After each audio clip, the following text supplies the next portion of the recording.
마음을 지키라, 이런 제목으로 말씀 나누도록 하겠습니다. 성경은 마음을 지키라고 말씀하지요. 무릇 지킬 만한 것보다 내 마음을 지키라 라고 말합니다. 우리 마음이 얼마나 중요한지 몰라요. 우리 마음. 우리 신앙은 어떤 doing이 아니에요. 어떤 행위 몇 가지를 잘 지키는 게 아니죠. 우리 신앙은 우리 마음 안에서 일어나는 일로부터 시작해요. 그래서 마음을 잘 지키는 게 얼마나 중요한지 모른다는 거죠.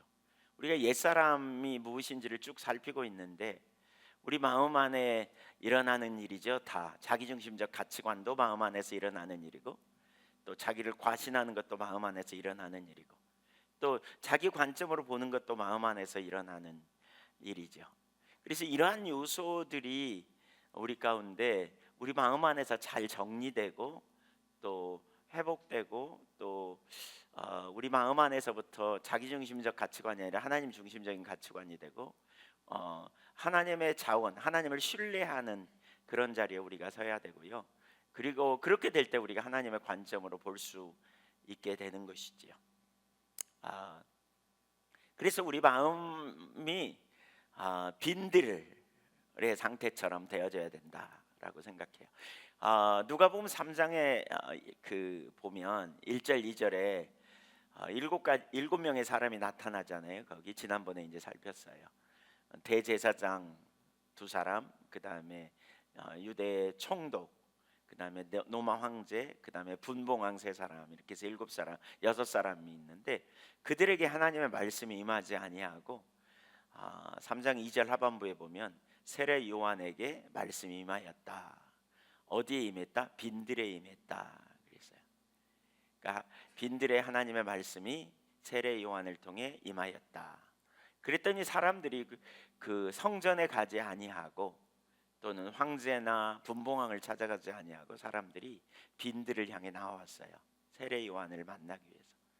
세례 요한을 만나기 위해서라기보다는 하나님의 말씀을 듣기 위해서죠. 그래서 우리 마음 안에 그러니까 이거는 우리가 빈들로 가야 된다 이런 의미도 아니에요. 다 내리고 저기 수도원으로 가야 된다 이런 의미가 아니에요. 이런 의미는 뭐예요? 그러니까 우리 속에서, 마음 속에 그런 빈들의 마음을 갖는 게 정말 중요하다 싶어요. 까를로 까르테라고 하는 분이 쓴 도시 속의 광야라는 책이 있어요. 도시 속에 살지만 우리 마음은 광야처럼, 빈들처럼, 빈들은 광야를 가르치잖아요. 빈들처럼 단순하게 살아가는 삶, 이게 우리 가운데 너무너무 중요하다는 거예요. 그러니까 우리 마음속에 하나님을 우리의 통치자로, 왕으로, 생명으로, 주인으로 모시고, 그래서 우리가 하나님 중심적인 가치관을 가지고 살며 하나님을 의지하며 살아가는 거죠. 생사복의 주관자가 하나님이시고 모든 우주 만물의 통치자가 하나님이시니까 우리는 그분을 신뢰하며 살아가는 이 삶, 이게 이제 우리 가운데 되어지는 거죠. 마음 안에. 그래서 우리가 마음을 지키는 게 얼마나 중요한지를 염두에 두면 좋겠다. 3가지를 보려고 합니다. 첫째, 우리 신앙은 마음으로부터입니다. 마음으로부터. 성경 그런 표현이 많이 나오는데, 예를 들면 하나님을 사랑하는 것도 마음에서부터 시작합니다. 신명기 6장 5절 6절에 보면 너는 마음을 다하고 뜻을 다하고 힘을 다하여 내 하나님 여호와를 사랑하라. 오늘 내가 내게 명하신 이 말씀을 너는 마음에 새기고 그랬어요. 마음을 다하고 뜻을 다하고 힘을 다하여 하나님 사랑하라. 그러면서 이 말씀을 너는 마음에 새기라. 그러니까 마음으로부터 우리가 하나님을 사랑하는 것도 마음으로부터예요. 행동에 면면이가 있어도 마음이 딴 곳에 가 있으면 그건 사랑이 아니죠. 그렇죠? 마음이 딴 데가 있으면, 그냥 몸만 있으면 그게 사랑이 아니잖아요. 마음이 있어야. 그렇죠? 그래서 신명기 30장 17절에 보면 그러나 내가 돌이켜 마음을 돌이켜 하나님의 말씀을 듣지 않고 다른 신을 섬기면, 이런 표현이 있거든요. 그러니까 마음으로부터 떠나는 거예요. 마음이 얼마나 중요한지 몰라요. 믿음도 마음에서부터 시작해요. 로마서 10장 10절에 보면 아, 읽어볼까요? 시작. 사람이 마음으로 믿어 의에 이르고 입으로 시인하여 구원에 이르느니라. 그러니까 입으로 시인한다 그래서가 아니에요. 시인이 먼저가 아니라 마음으로 믿을 때 그 믿는 것을 나오게 돼 있다는 거죠.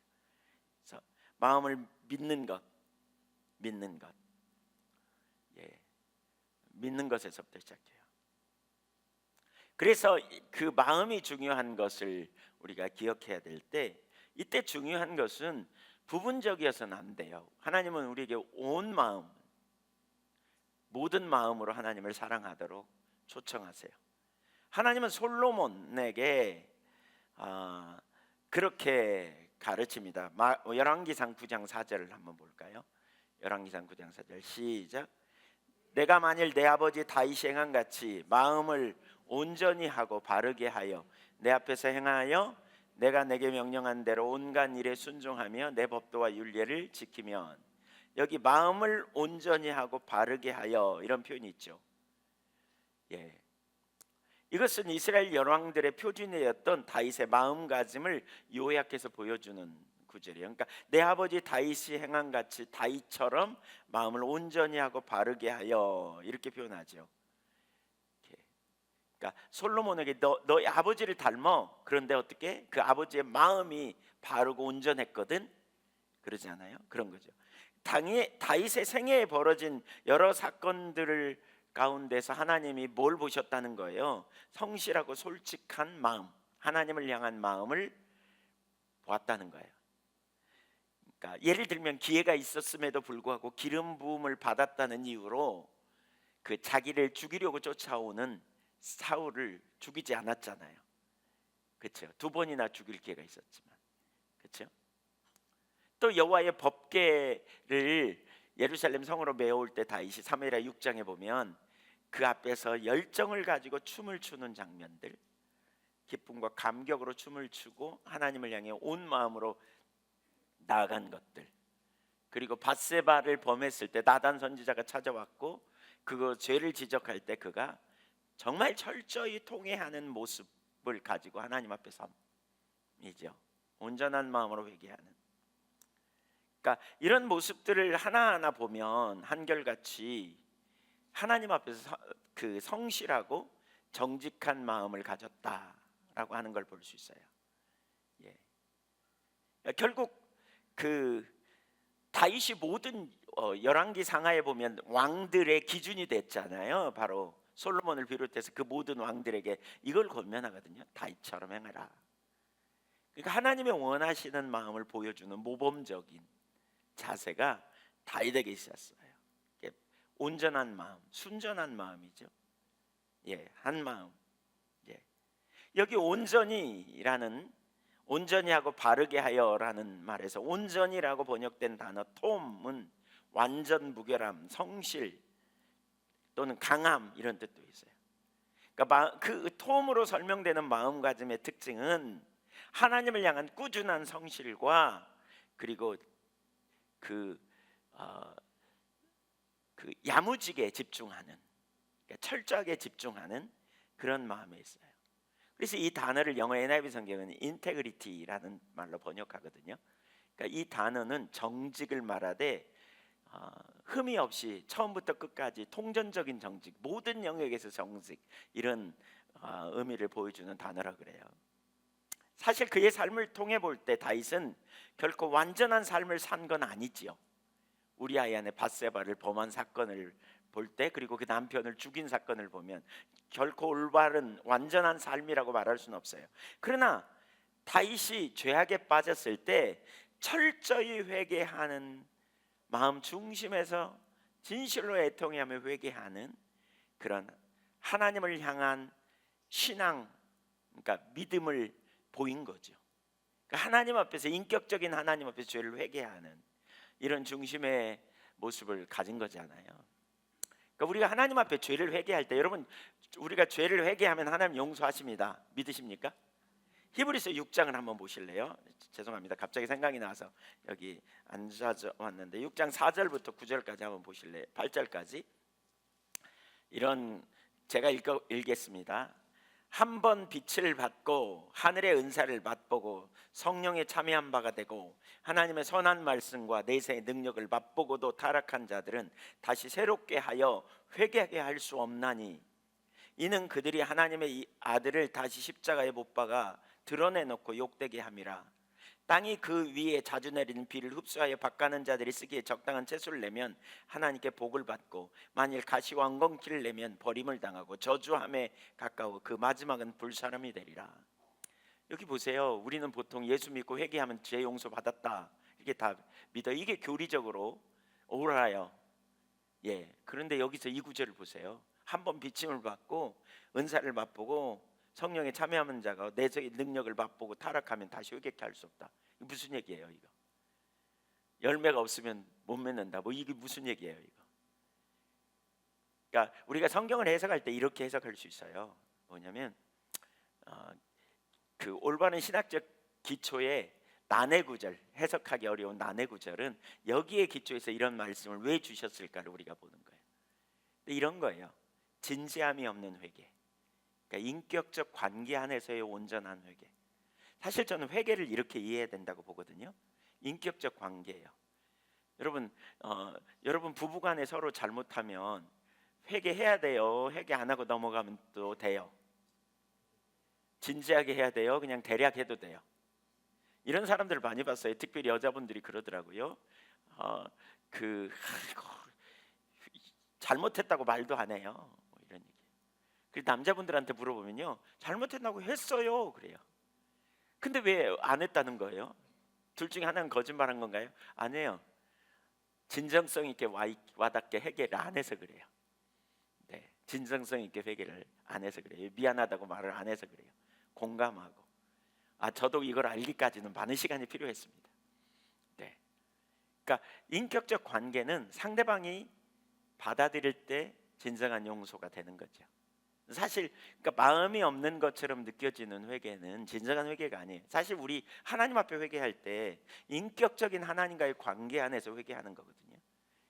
그 다윗이 자기의 처지를 인식하고 상황을 깨달을 때 중심에 회개하는, 그러니까 잘못된 상황에 빠졌을 때 하나님 앞에 통회하고 중심에 회개하는 이런 자세. 그래서 다윗은 우상 숭배 행위와는 상관없는, 행위에 빠지지 않는, 그리고 하나님을 경외함을 놓치지 않는, 어쩌면 거의 유일한 왕 중에 거의 유일한 왕, 모든 왕들의 기준이 되는. 그래서 하나님은 바로 이런 다윗을 기뻐하신 거죠. 당신의 마음에 합한 자로 여겨지는. 그래서 되게 중요한 게 온전한 마음으로 우리가 하나님을 사랑하는 자리에 가 있는, 이게 너무너무 중요해요. 하나님 우리의 마음을 원하세요.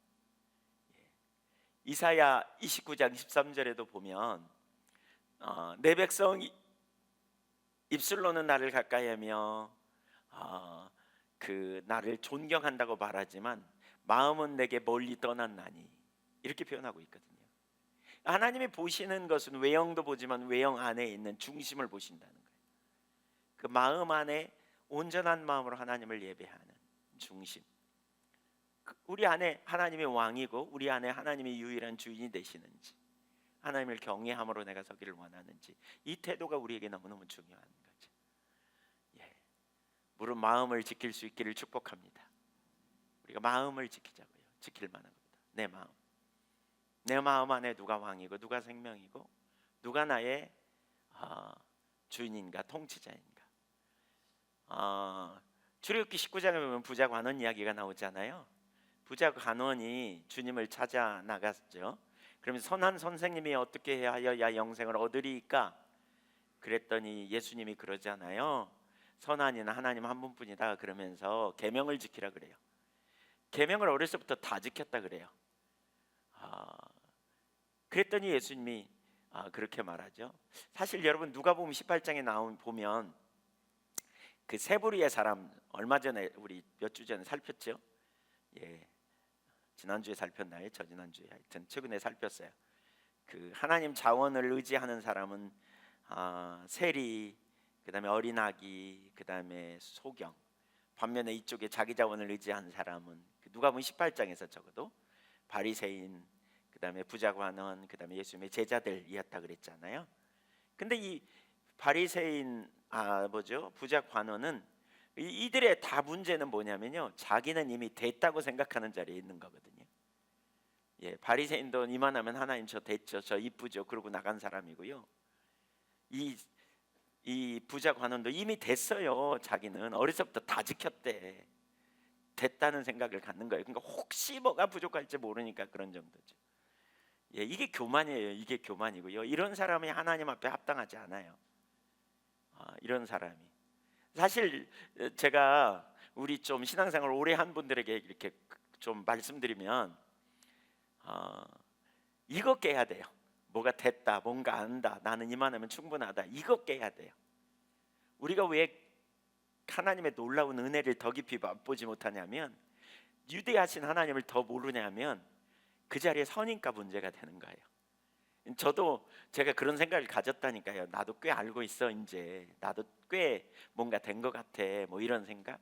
외형적으로는 우리가 이룬 일을 보면서 꽤 된 것 같아, 이런 생각하기도 하고, 또 내면적으로 하나님을 알고 사모하고 인격적으로 우리가 더 성숙되고, 그러니까 주님을 아는 지식이 자라가고, 이런 데서 좀 남이 그러니까 뭐 내가 좀 가르치는 자리에 있고 내가 남보다 좀 더 알고 있다고 생각하면 우리도 모르는 순간에 어떤 자리에 머무르기가 쉽냐면, 뭔가 됐다고 생각하는 자리에 우리가 머물러 버리기가 쉽거든요. 저도 그 자리에 꽤 있었어요. 그러니까 하나님이 안다고 생각하는 거 내리라고 계속, 그래서 그게 뭐지? 그게 뭐지? 그러다가 어느 날 깨달은 거거든요. 우리가 안다고 생각하는 순간 우리는 끝장나요. 안다고 생각하면 넘어져요. 그래서 저는 이게 이제 이게 우리의 올바른 신앙이구나. 왜냐하면 신앙생활 오래 한 분들 옆에 만나서 이야기하면 막 깨달음이 많아야 되고, 막 현재적인 동행이 있어서 말 몇 마디만 나눠도 답이 보이고 길이 보이고 이래야 되거든요. 제가 이 태도를 내리니까요, 사람들이 저랑 얘기하고 싶어하는 사람들이 꽤 많아요. 외부에서도. 왜냐하면 저랑 목사님들 중에서도 그런 표현을 해요. 저 이거 잘난 체하는 게 아닙니다. 은혜라는 걸 얘기합니다. 목사님들 중에 이런 표현을 해요. 목사님하고 한 30분만 얘기하면 길이 보여요. 이런 분들이 꽤 있어요. 목사님 조금만 얘기해도 답이 보이는 것 같아요. 뭐가 문제인지 보여요. 왜 그럴까요? 제가 현재적으로 주님과 동행하려고 애쓰고요, 안다고 생각하는 건 내리고 계속 갈망하고 사모하거든요. 전에 나눴잖아요. 왜 어느 날 하나님이 그러셨다고 저에게, 나는 네가 지금 현재 알고 있는 것보다 훨씬 더 많은 것을 너에게 알리길 원해. 나는 네가 받은 은혜보다 내가 더 많은 은혜를 너를 위해 준비하고 있어. 여러분 지금 알고 있는 것으로 충분해요? 더 많이 필요해요? 진짜 많이 필요해요? 아니 근데 알려주려고 그러는데, 이만하면 내가 됐어, 난 알아, 들었던 설교네, 뭐 이러고 우리가 이러고 있으면 모른다니까요. 이거가 완전히 죄악이었구나. 그동안 우리가 교회에 이게 심각한 문제구나. 막 더 하나님 추구하고 하나님 갈망하고 막 예수 50년 믿은 분, 40년 50년 믿은 분 손 들어보세요. 50년 믿으셨어요? 잘하셨어요. 그냥 더 알기를 사모하고 갈망하고 은혜를 구하고 막 이렇게 나가보세요. 시간이 지날수록 더 깊은 깨달음이 있겠죠. 주님과 동행이니까 더 깊은 영적인 진리를 발견하고 깊은 은혜를 경험하고 더 놀라운 역사를 경험하고 이렇게 가야 돼요. 오늘 설교가 이상하다. 옆으로 갔다. 네, 하여튼 하다 보니까, 근데 이 부자 관원 이야기에서 네, 네, 괜찮아요. 그래도 시간 되면 다 끝날 거니까 너무 염려 마세요. 11시는 안 넘길 거니까. 네. 어쨌든 이런 태도가 있어야 돼요. 자, 근데 부자 관원 이야기에서 우리가 봐야 될 중요한 한 가지가 그거더라고요. 예수님이 그에게 그러잖아요.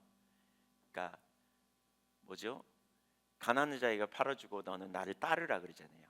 주님을 따르는 일이 계속 있어야 돼요. 그러니까 따르는 일. 그러니까 뭔가 됐다고 생각하는 거 내리고요, 주님을 집중적으로 따르는, 그 따르는 게 뭐예요? 이게 마음 안에서 일어나는 일이죠. 한 마음을 가지고 주님을 따르는 자세. 이 태도가 우리에게 필요해요. 계속해서 우리는 주님과 동행하고 주님과 하나 되고 주님의 길로 행하고 주님의 의도를 따라가려고 하는 이런 시도와 이런 끊임없는 이런 자세를 가지고 나아가는, 이것이 너무너무 중요하다는 거죠. 이게 너무너무 중요한 거죠. 이 태도와 자세를 가지고 부지런히 나아가는 이런 중심의 자세. 하나님 마음을 보신다. 외모를 보지 않아요. 하나님 마음을 보세요. 심지어 외모를 보지 않는다 그랬잖아요. 왜? 마음이 있으면 삶이 있기 때문에 그래요. 이 부분에 조금 오해하는 분들이 있는 것 같아요. 우리 신앙은 마음이야. 그러면 외적으로는 안 해도 되는 거라고 생각해요. 근데 사실 마음에 있으면 삶으로 가야 돼요. 그렇죠? 마음으로 믿으면 이 삶으로 움직이는 거예요. 그러니까 믿음만 해도 믿는 대로 사는 거죠. 행동이 나오는 거죠. 근데 많은 사람들이 행동은 하는데 마음은 없어. 이거 문제잖아요. 근데 마음으로부터 시작하지만 행동으로 반드시 가야 된다는 거죠. 마음으로 믿고 입으로 시인하고, 그렇죠? 그리고 또 믿는 바대로 살고, 이게 같이 가는 거다. 같이 가는 거다. 한번 따라하십시오. 온전한 마음. 네, 이 마음을 기뻐하세요. 하나님께서 솔로몬에게 네가 너희 아버지 다윗 같이 네 마음을 온전히 하고 바르게 하면 내가 너를 쓸 거다. 계속해서. 예. 그래서 여기 뭐라 그랬어요? 마음이 온전하면 솔로몬이 어떻게 했다고요? 예. 그러니까 다윗이 어떻게 했다고요? 마음이 바르게 하고 주님 앞에서 행하며, 거기 열왕기상 9장 4절 다시 올려줘 보세요. 그렇게 하면 내가 내게 명령한 대로 온갖 일에 순종하여 내 법도와 율례를 지키면, 그랬어요. 마음이 온전하고 바르면 삶으로까지 가게 되어 있다. 이걸 염두에 둬야 돼요. 아멘. 네, 두 번째, 마음이 나눠지면 타락합니다. 마음이 나눠지면 타락합니다. 하나님은 솔로몬에게 다윗과 같이 나누어지지 않는 한 마음을 구하라고 말하셨습니다. 그런데 솔로몬은 그 마음을 빼앗겼습니다. 마음을 지키지 못했습니다. 솔로몬은 실패했습니다. 뭐가 문제인가? 원인이 어디 있는가? 열왕기상 11장 2절 보실까요? 열왕기상 11장 2절. 열왕기상 11장 2절, 3절, 4절 쭉 읽어볼 텐데 천천히 읽어봅니다. 여호와께서 일찍이 이 여러 백성에 대하여 이스라엘 자손에게 말씀하시기를 너희는 그들과 서로 통혼하지 말며 그들도 너희와 서로 통혼하게 하지 말라. 그들의 신들을 따르게 하리라 하셨으나 솔로몬이 그들을 사랑하였더라. 여러분, 처음부터 솔로몬이 마음이 떠난 게 아니에요. 하나님이 하지 말라고 한 짓을 한 거예요. 이방 사람들과 통혼하지 말라. 솔로몬의 그 정책 중에 하나가, 그거 있잖아요. 왜 정략 결혼을 통하여서 이렇게 주변과 친척을 만드는 거죠. 친척을 이렇게 했다는 거죠. 이 솔로몬이 잘 나갔기 때문에 자기 딸을 주어서 자기 나라를 보호받기 위해 이런 시도를 끊임없이 외교 정책을 했겠죠. 그렇죠? 이런 일을 했겠죠. 하지 말라 그랬어요, 하나님이. 근데 했다는 거예요. 하나님이 그러니까 솔로몬이 그들을 사랑했더라. 그래서 어디로까지 간지 보세요. 3절.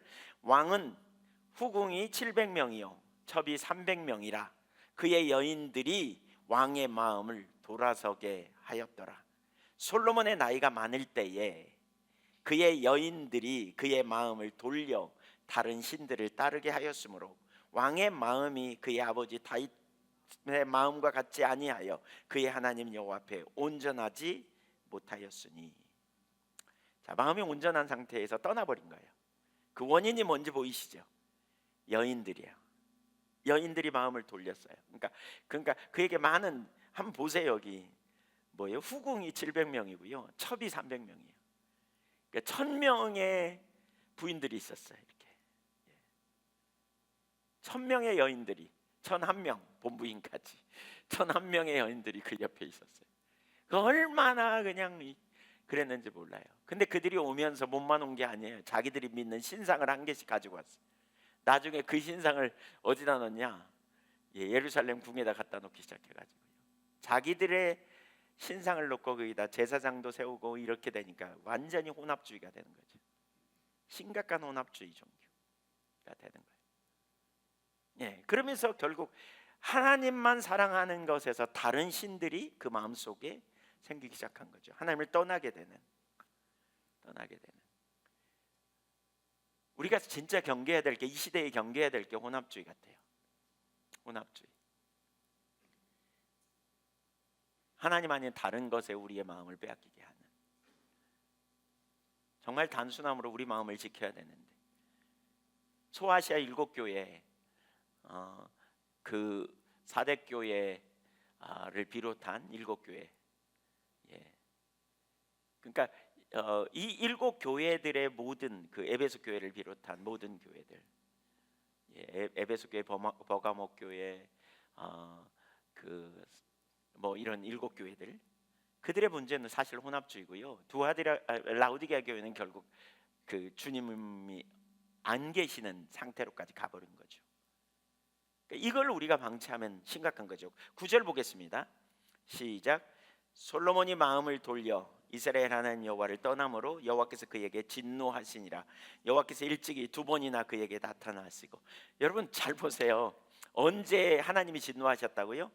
마음이 떠남으로 진노하셨다. 근데 그 마음을 떠나게 하는 과정이 있는 걸 볼 수 있어요.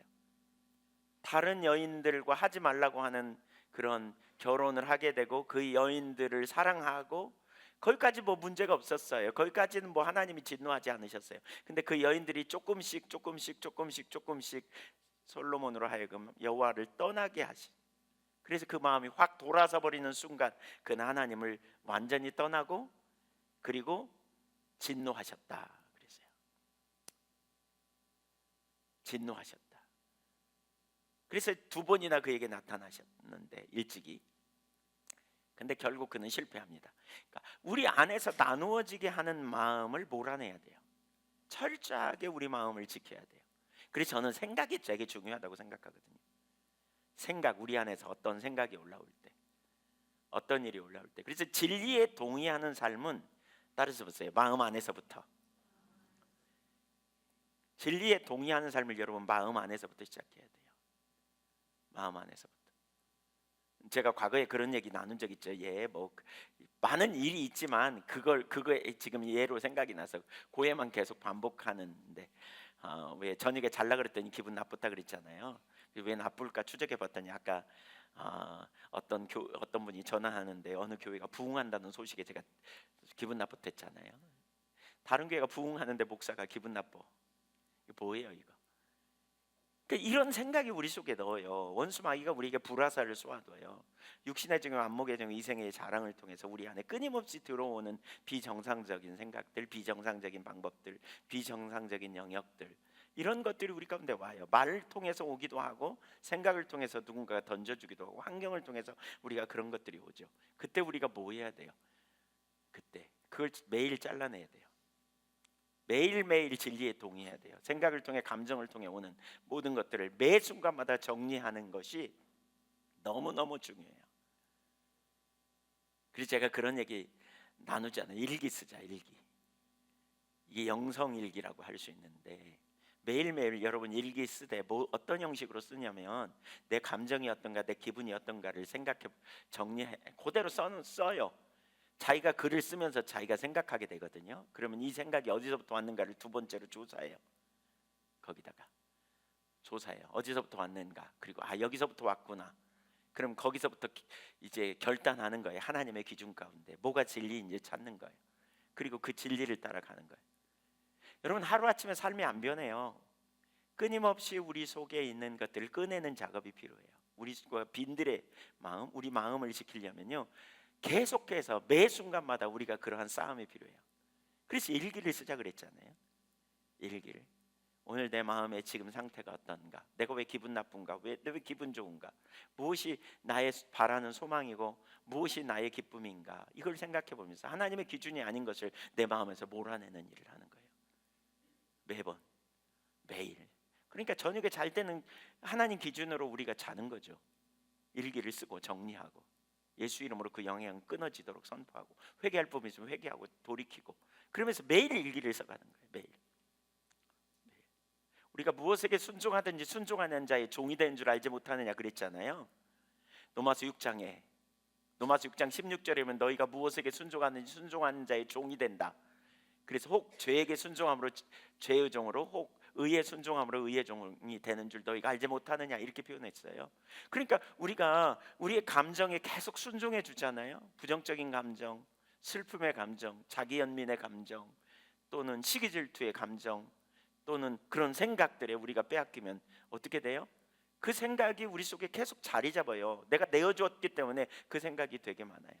최근에 어떤 분을 한번 기도해 드리다가 마치 이런 것 같더라고요. 그분 머릿속에는 이렇게 머리에 이렇게 안개가 뒤집어 써 있는 것 같은, 그걸 내내 쫓아다녀. 그러니까 성경의 진리를 알아요. 어떤 때 예배를 드리면 무엇이 진리인 줄 알아. 근데 그 바로 다음 순간에 어린 시절에 너무 힘들고 어렵게 자라오면서 자기 편이 아무도 없었어요. 그러니까 항상 자기 연민에 빠져서 자기 중심으로 생각하는 거예요.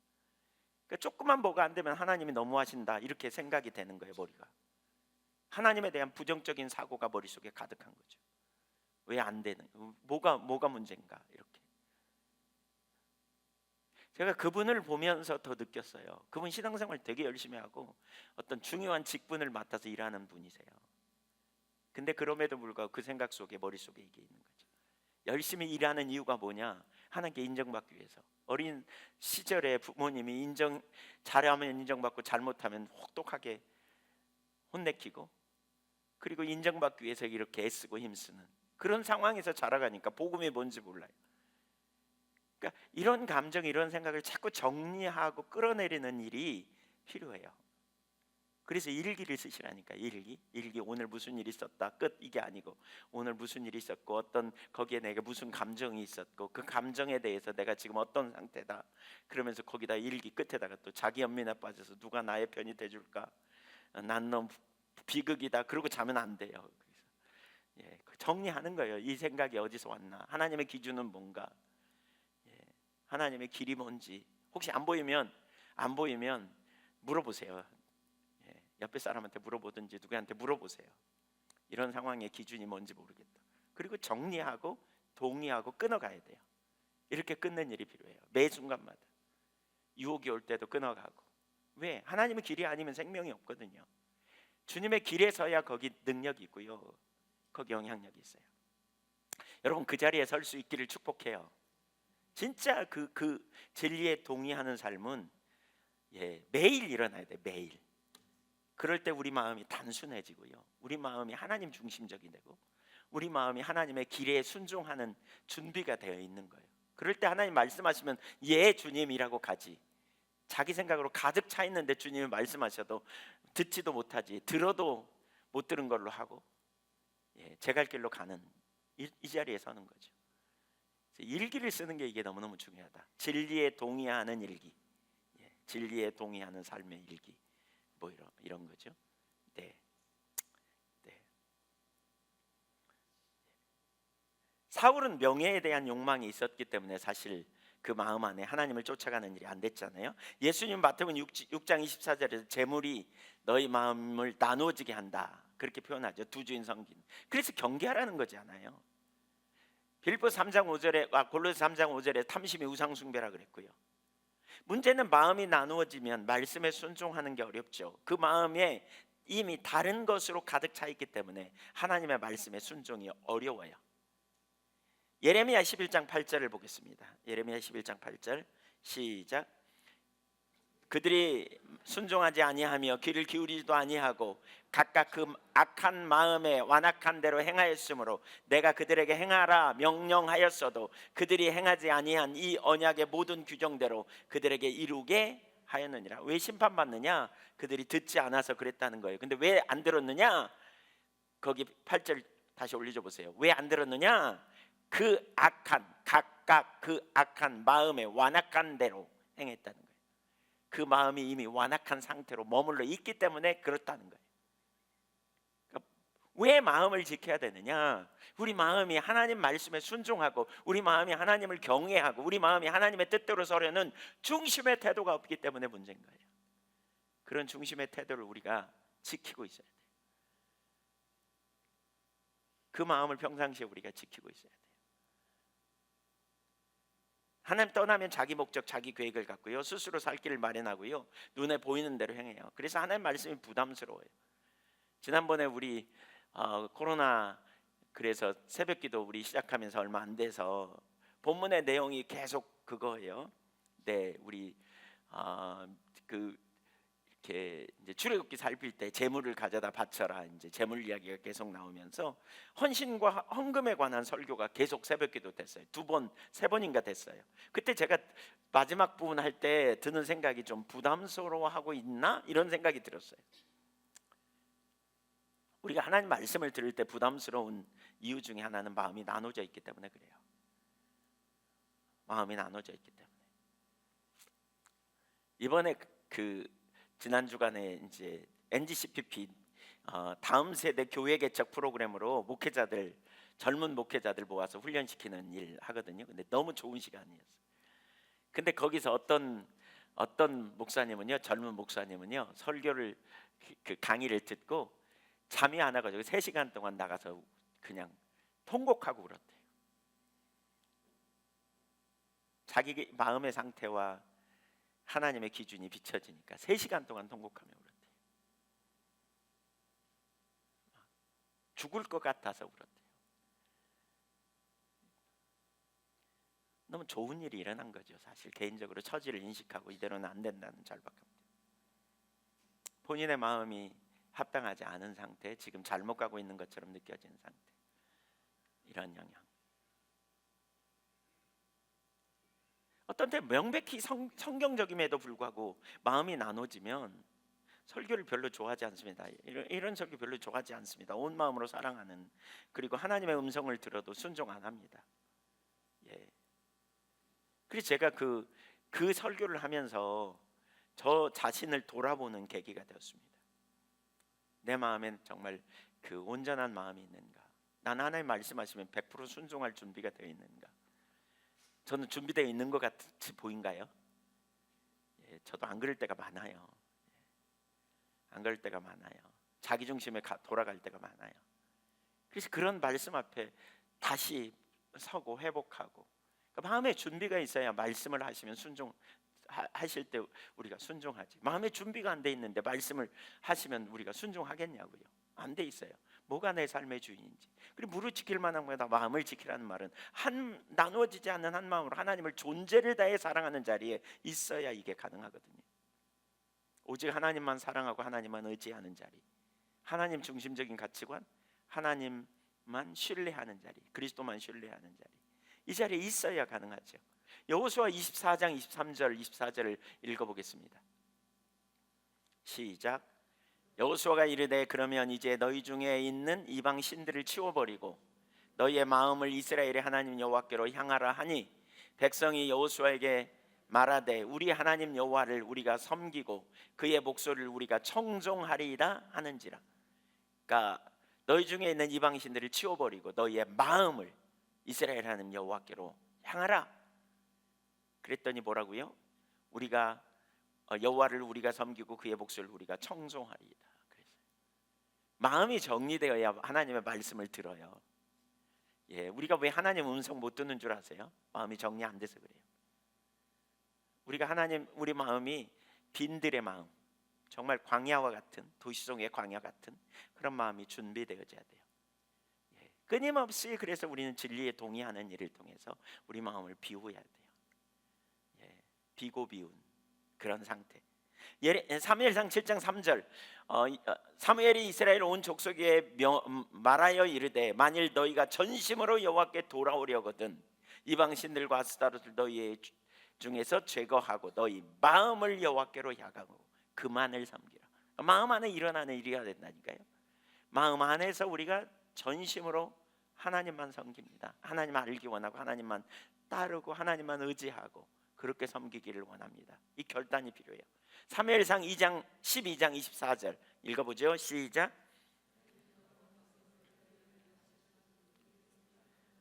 오직 그를 경외하며 너희의 마음을 다하여 진실이 섬기라. 여기서 진실이 같은 맥락입니다. 같은 단어.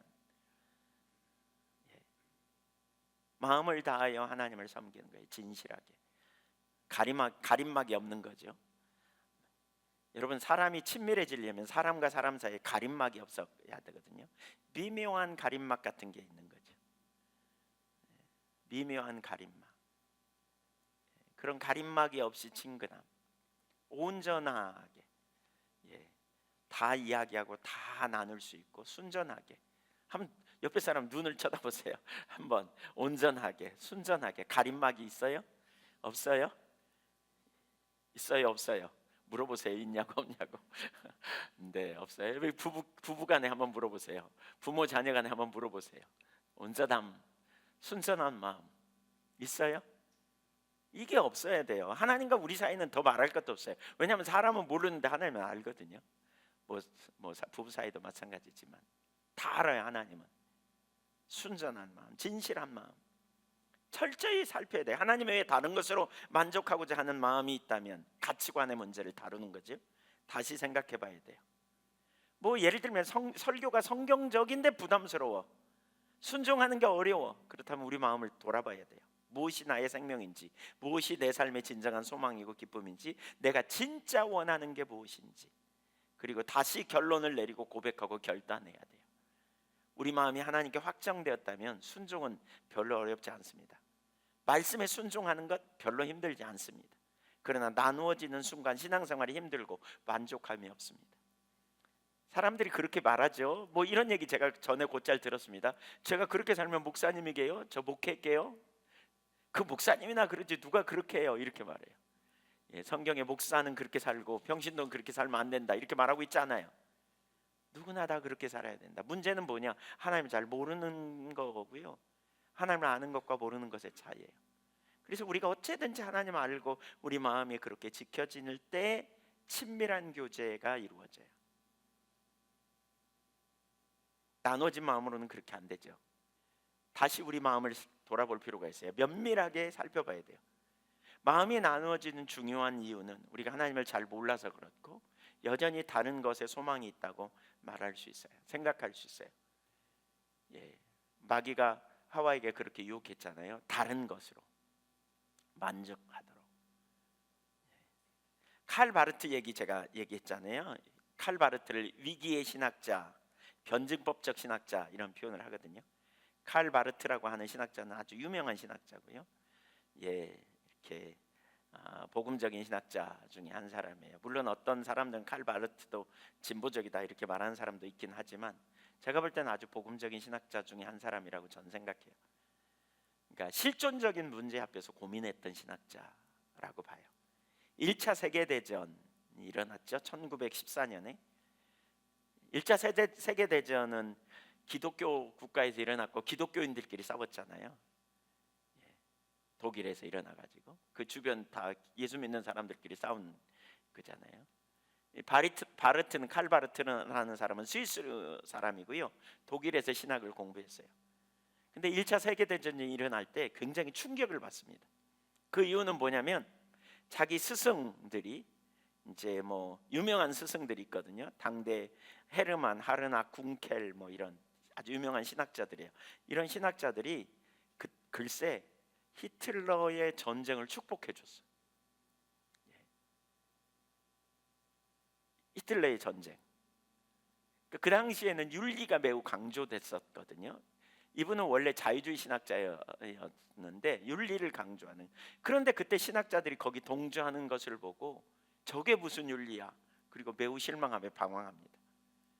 1920년에 그가 노마서 주석을 발표하는데 14년에 일어난 전쟁을 통해서 그는 인간이 누구이고 또 우리가 하나님 앞에 어떻게 신앙생활하는 게 올바른가를 고민하기 시작하다가 1920년에 그가 노마서 주석을 발표하는데 이걸 통해 하나님이 누구인가를 질문해요. 그러니까 1914년에 그가 한 설교 내용에 이런 내용이 나오는데요. 나는 매번 하나님이 계시다는 말을 쓰면서 그 말이 나에게 혁명을 주는 말임을 느낀다. 그러니까 하나님이 계시다 이 말을 하면 자기 안에서 혁명이 일어나는 느낌이 든다 이렇게 말했어요. 그런데 어떤 사람들은 하나님이 나와 함께 계시다고 말하는데 아무 일도 일어나지 않는다면 이것은 하나님을 심각하게 모욕하고 있는 행위이다 라고 표현했어요. 어떤 사람들이 그런다는 거죠. 하나님 나와 함께 계셔. 근데 하나님 앞에 반응도 않고 또 하나님이 자신의 삶에 하나님만 하실 그 일들이 일어나지 않아. 이렇게 말하는 사람들이 있는데 이 사람들은 하나님을 심각하게 모욕하고 있는 짓을 하고 있다라고 그분은 말했어요. 그러니까 하나님 함께 계시면 역사가 나타나고 하나님 함께 계시면 그분 앞에서 자신의 삶을 올바르게 표현하고 올바르게 말하고 행동하고 살아야지, 올바르지 않은 것을 올바르다고 미화해서 포장해주고 성전화하는 작업을 하거든요. 성전. 그 히틀러를 통한 전쟁이 성전이다, 거룩한 전쟁이다, 뭐 이런 포장하는 이런 일을 했던 그것에 대해서 심한 모욕감을 느낀다 이렇게 말하는 거죠. 그러면서 우리가 다시 시작해야 될 것은 하나님이 우리의 하나님이라는 사실을 인정하는 것, 거기서부터 다시 시작해야 된다는 거예요. 그래서 바르트는 갈등하는 시간을 갖다가 노마서를 읽는 가운데 노마서 주석을 쓰는데요, 거기서 뭐라 그러냐, 하나님에 대해서 말하면서 하나님은 전적인 타자다 이렇게 말해요. 그러니까 타자다, 이 말은 하나님이 인격체이신 존재이고 하나님은 우리와 마주서 계시는 분이시다 이렇게 표현해요. 마주서 계시는 분, 인격체로서 마주서 계시는 분. 그러면서 마주서 계시는 하나님이 두 가지를 하시는데, 하나는 우리를 부르신다는 거예요. 다메섹에서 바울을 부르신 것처럼, 어부 베드로를 부르신 것처럼 부르시는 하나님. 그리고 주님께서 부르실 때 주님의 길로 따라가는. 또 한 가지 뭐냐, 마주서 계신 하나님은 우리에게 아니라고 말할 준비를 하고 계신 분이시다 이렇게 표현해요. 그러면서 하나님은 나의 길에 동의해 주실 거라고 생각하는데 생각보다 훨씬 더 많이 하나님은 우리를 막아서시는 분이라는 거예요. 우리가 하나님을 인정한다면 반드시 이 부분을 인식해야 된다는 거예요. 그러나 하나님 때문에 정말 많이 고민했어요. 이 전쟁에 하나님이 괜찮다고 말한다고 아니라고 말할 거다 막아서서 이렇게 표현하는 하나님. 그러면서 그는 하나님은 심판하신 하나님이심을 알아야 된다는 거예요. 로마서 2장 16절에 보면 바울도 그랬다는 거죠. 바울도 그랬어요. 곧 나의 복음에 이른 바와 같이 하나님이 예수 그리스도로 말미암아 사람들의 은밀한 것을 심판하시는 그날이라. 이 바르트나 많은 사람들이 얘기하는 것 중에 하나가 그 얘기를 해요. 우리가 하나님에 대해 중대한 걸 놓치고 산다 오늘날. 그게 뭐냐, 심판하시는 하나님을 놓쳤다는 거예요. 그러면서 바울의 노마서 신학의 출발점, 이 바르트는 이렇게 보는 거예요. 바울의 노마서 신학의 출발점은 죄인인 내가 하나님의 심판 앞에서 어떻게 의롭다함을 얻을까, 이것이 하나님을 향한 근본적인 질문이었다는 거예요. 노마서의 전제는 여기 있다는 거예요. 심판하시는 하나님 앞에서 죄인인 우리가 어떻게 구원을 얻을 수 있을까? 바울이 도처에 다니며 복음을 전했는데 그가 전한 복음의 중요한 메시지 중에 하나는 하나님의 심판이고, 그 심판대 앞에서 우리가 모든 사람이 죄인이고, 그래서 하나님의 아들 예수 그리스도가 오셨고 그 예수 그리스도 없이는 구원받지 못한다는, 이게 중대한 메시지였다는 거예요. 이게 중대한 메시지.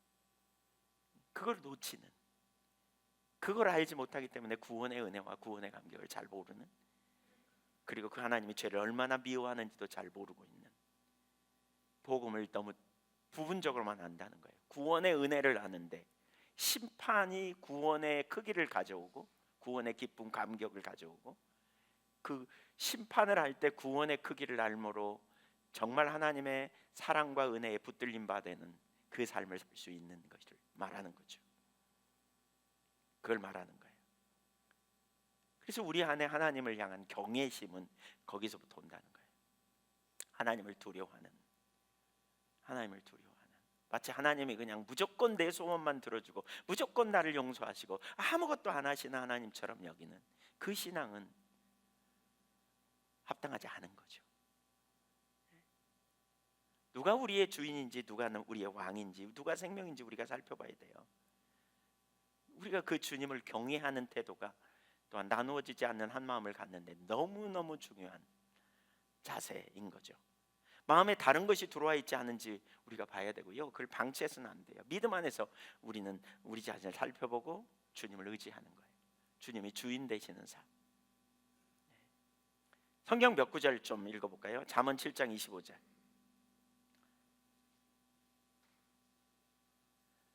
마음을 지키기 위해서 뭐가 필요한지 시작. 내 마음이 음녀의 길로 치우치지 말며 그 길에 미혹되지 말지어다. 12절 18장 12절 시작. 사람의 마음의 교만은 멸망의 선봉이요 겸손은 존귀의 앞잡이니라. 교만한 마음 몰아내라는 거죠. 아까 교만한 마음 중에 한 부분이 그런 거예요. 아까 누가복음 18장 제가 얘기했죠. 부자 관원 바리새인 또 뭐죠? 예수님 그 당시에 예수님 제자들 어려서부터 다 지켰대. 다 자기 가진 뭔가 됐다고 여기는 거 이게 교만함이에요. 잠언 19장 21절.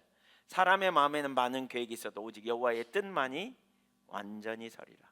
그러니까 하나님을 존중히 여기는 삶에 가야 돼요. 잠언 21장 2절 시작.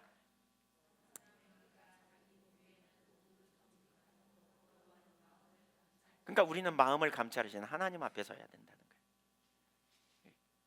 전적 타자로서 우리 앞에 서 계시는 하나님 앞에 우리가 대면하고 사는 거예요.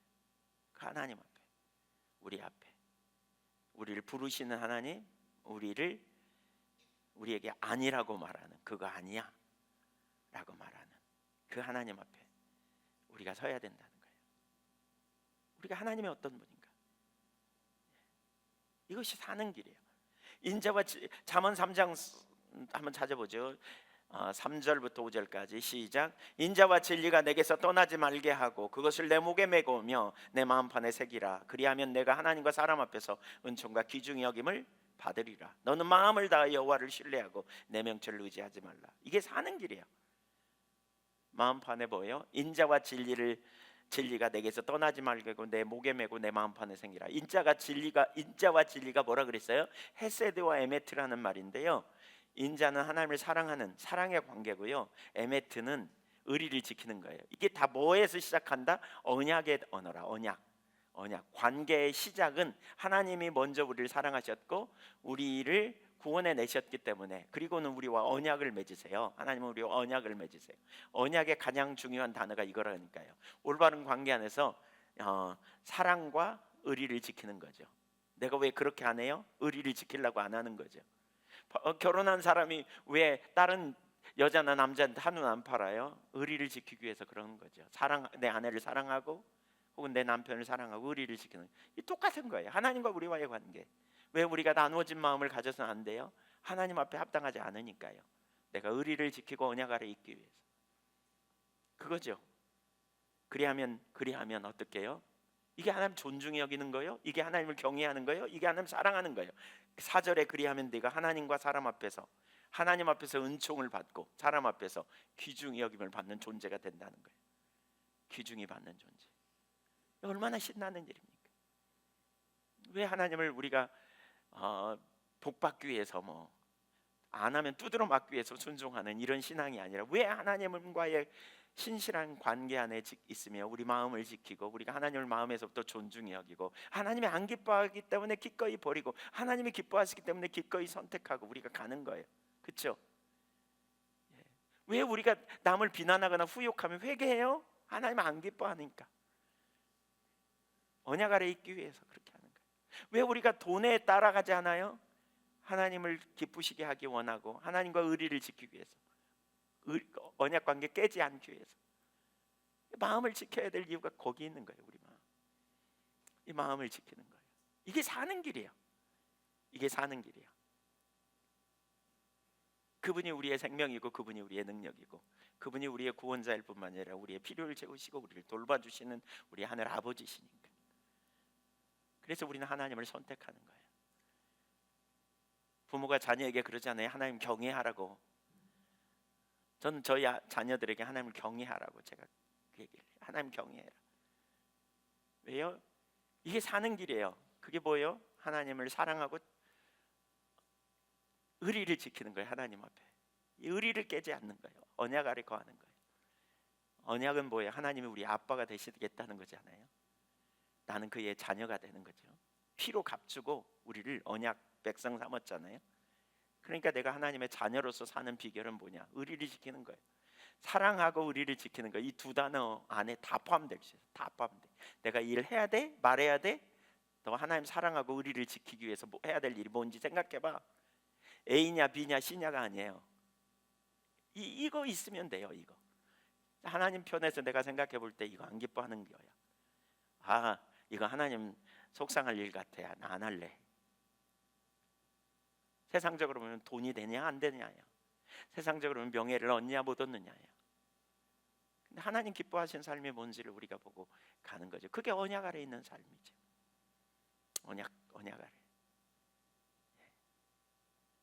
때로는 손해도 날 수도 있고, 때로는 바보처럼 될 수도 있고, 심지어 때로는 죽음이 예상되기도 하지만, 그러나 내가 하나님을 존중히 여기는 삶을 살리라, 언약 아래 있으리라, 끝까지. 왜 뭐 6.25 때 보면 그렇잖아요. 뭐 천주교 박해도 십자가 성화 놓아놓고 밟고 지나가라, 침 뱉고 지나가라, 그럼 너 놓아줄게. 근데 왜 안 해요? 그 침 뱉고 안 뱉고 그 무슨 의미가 있어요? 근데 왜 그렇게 안 해요? 이게 의리를 지키는 거 아니겠어요? 의리를 지키는 거예요. 하나님이 나를 사랑하시고 있기 때문에 내가 의리를 지키는 거예요. 이 같은 맥락이에요. 같은 맥락이에요. 내가 유의하는 거죠. 이게 언약의 핵심 개념. 그럴 때 하나님이 우리에게 은총을 베푸시고 사람 앞에 우리가 존귀한 존재가 된다는 거예요. 구별됨으로 존귀한 존재. 이게 우리 측에서 해야 될 영역이죠. 저는 우리 신앙의 이런 태도가 정말 중요하다고 생각해요. 마음을 지킨다는 의미의 중요한 두 단어, 헤세드와 에메트, 이 단어. 마지막 세 번째, 시간이 없어서 읽고 마쳐야 되겠네요. 하나님께서 나누어지지 않는 한 마음을 우리는 구해야 돼요. 예레미야 32장 39절, 40절, 41절 세 절을 읽어보겠습니다. 여기에 먼저 설명하면 복이라는 단어가 세 번 나오고요, 경외함이라는 단어가 두 번 나옵니다. 결국 복 주기 위해서 경외하고요, 경외함이 뭐냐? 마음을 지키는 거고요. 그런 자들에게 하나님이 복을 주시는데 그게 뭐냐? 심는다는 거예요. 땅에 심는다는 거예요. 심판은 뭐냐? 뽑아버린다는 개념이 있어요. 뽑지 않고 심어놓겠다, 이런 거예요. 그런 의미를 가지고 한번 읽어보세요. 시작. 내가 그들에게 한 마음과 한 길을 주어 자기들과 자기 후손의 복을 위하여 항상 나를 경외하게 하고 내가 그들에게 복을 주기 위하여 그들을 떠나지 아니하리라 하는 영원한 언약을 그들에게 세우고 나를 경외함을 그들의 마음에 두어 나를 떠나지 않게 하고 내가 기쁨으로 그들에게 복을 주되 분명히 나의 마음과 정성을 다하여 그들을 이 땅에 심으리라. 복이 세 번 나오죠. 경외함이 두 번 나와요. 복을 주시되 그 복이 뭐냐? 한 마음으로 하나님을 경외함에서 그 복은 받을 수 있다는 거예요.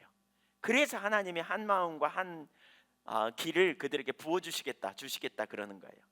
그 경외함은 뭐냐? 그들이 하나님을 떠나지 않게 하는 것, 않게 되는 것. 경외함이 있으면 하나님을 떠나지 않게 되고, 그리고 그 복은 뭐냐? 하나님이 그들과 함께 계시는 것이 복이라는 거예요. 함께 하심으로 오는 것이 복이라는 거예요. 좀 하나하나 찾아보면서 봐야 되는데 시간이 없으니까 그냥 넘어가요. 곧 하나님이 한 마음과 한 길을 주실 때 그들이 하나님을 경외함으로 하나님을 떠나지 않으면 하나님께서 그 하나님의 길로 행하도록, 하나님 한 마음으로 하나님을 사랑하도록 이끌어 주셔서 하나님이 그들과 함께 계심으로 그들의 삶에 복이 될 거라는 거죠. 근데 그 복의 내용이 뭐냐? 41절에 보면 하나님의 마음과 열정을 다하여 그들에게 이 땅을 심을 거라. 그 말은 하나님이 온 마음으로 하나님이 의도하신 대로 하나님의 백성들을 이 땅에서 세워주실 거라는 거예요. 심판하지 않고 목적한 바를. 심는다는 말의 의미는 출애굽기 19장 그 5절 이하에 자기 기업의 백성으로 삼고, 그리고 보배로운 소유로 삼는다 그랬죠. 보배로운 소유로 삼고 그 다음에 제사장 나라 삼고 거룩한 백성으로 삼을 거라는 그런 의미입니다. 당신의 의도를 분명히 알게 하죠. 겸손함으로 여러분 하나님께서 그런 은혜를 부어주시기를 사모하며 나아가십시다. 예, 감사할 것은 이것을 우리가 얻는다, 우리가 어떻게 찾는다, 이게 아니에요. 하나님이 주신다는 거예요. 내가 주리라 그랬어요. 한 마음과 한 도를 회복하는 이스라엘 백성들에게 하나님의 은혜를 주실 때 한 마음과 한 길을 주신다. 그랬어요. 그래서 하나님을 경외하는 그 자리에 저와 여러분이 서서 거기 놀라운 축복을 경험하며 은혜를 경험하는 저와 여러분이 되기를 소망합니다. 이 시대를 보편적 부패 시대 이런 표현을 하거든요. 이 시대를 보편적 부패 시대라고 말해요. 돈이 되고 즐거우면 그리고 실정법에 저촉되지 않으면 뭐든지 가능하다. 이게 이 시대의 가치관이에요. 돈 되면 돼, 즐거우면 돼, 그리고 실정법에 위반되지 않으면 뭐든지 가능해. 이게 포스트 모더니즘 시대예요. 그래서 보편적 부패 시대. 어떤 사람은 그래서 이렇게 성매매 금지법, 동성애에 관한 것들 이런 부분에서 문화가 철저하게 부패했다 이런 표현을 해요. 이런 우리 시대에 지금 이런 가치관을 가지고 성장하고 있어요. 우리의 자녀들이 이러한 매우 익숙한 부패 시대의 가치관, 그런 젊은이들이 부패성을 가지고 싸울 수 있도록 우리가 도와야 돼요. 그런 가치관, 우리가 먼저 한 마음을 가지고 정말 하나님 경외하는 마음으로 살아요. 그래서 우리 자녀들을 그렇게 우리가 양육하고 세워줄 때 하나님이 더 구별되게 저와 여러분을 세우실 거라고 믿습니다. 아멘. 여러분 오랫동안 저와 함께했던 분들은 알잖아요. 제가 뭐 이렇게 어디 가서 말씀을 전할 만큼 유능한 사람도 아니고 뭐 내놓을 만한 별 그것도 없잖아요. 근데 여기저기 다니고 부지런히 막 돌아다니게 하고 또 가서 나누면요, 대부분의 경우는 진짜 하나님이 엄청난 은혜를 부으시거든요. 이번에 우리 NGCPP에 가서도 말씀을 나눌 때 물론 저만 나눈 건 아니고 같이 나눴지만 기도 사역하면서 보면 진짜 엄청나게 하나님 은혜를 부으시는 것 같아요. 우리 여기 전도사들이 있으니까 알아요. 월요일 날 여교육자 수련회 가가지고요, 갔더니 처음에 어떤 분은 그냥 뭐 수양이 하는데 무슨 집회를 하냐, 우리 한 번도 안 했는데 막 이러면서 집회 시간 처음에 참석도 안 하고 막 이런 분이 있었어요. 그래갖고 아이고 빨리 하고 가야 되구나, 별로 들을 자세가 없구나. 근데요 6시까지 하기로 했는데요 6시에 끝내려고 그랬더니 무슨 얘기냐, 우리 밥 안 먹을 테니까 더 듣고 싶다. 7시 반까지 했어요. 2시부터 7시 반까지 혼자 서서 강의했어요. 중간에 좀 쉬고 잠깐 쉬었지만, 그리고 끝나고 났더니 그냥 끝나면 안 되겠다, 우리 기도하는 시간 갖자. 그래가지고 8시 반까지 통곡하고 회개하며 기도하는 시간 가졌어요. 제가 이걸 보면서 그런 생각이 들어요. 그래서 8시 반 넘어서 9시 다 돼서 밥 먹고요 10시 반까지 거의 밥 먹고 그날 가려고 그랬는데 못 가고 거기서 자고 아침에 갔어요. 제가 뭘 느끼느냐 하면 우리가 빈들, 우리 마음을 잘 지켜 우리가 하나님을 집중적으로 추구할 때 하나님 말씀을 우리에게 주시고, 그리고 정말 혼탁된 시대에 빛과 소금의 역할을 감당하도록 우리를 이끄신다는 확신이 들었어요. 그래서 저와 여러분이 우리가 마음을 지키자고요. 너희는 세상의 빛이라고 소금이라고 그랬는데 어떻게 우리가 빛이 될 수 있고 어떻게 소금이 될 수 있어요? 주님이 우리 안에 사셔야 되고요, 주님이 우리 안에 주도권을 가질 때 일이 일어나요. 마음을 지키십시다. 기도하겠습니다.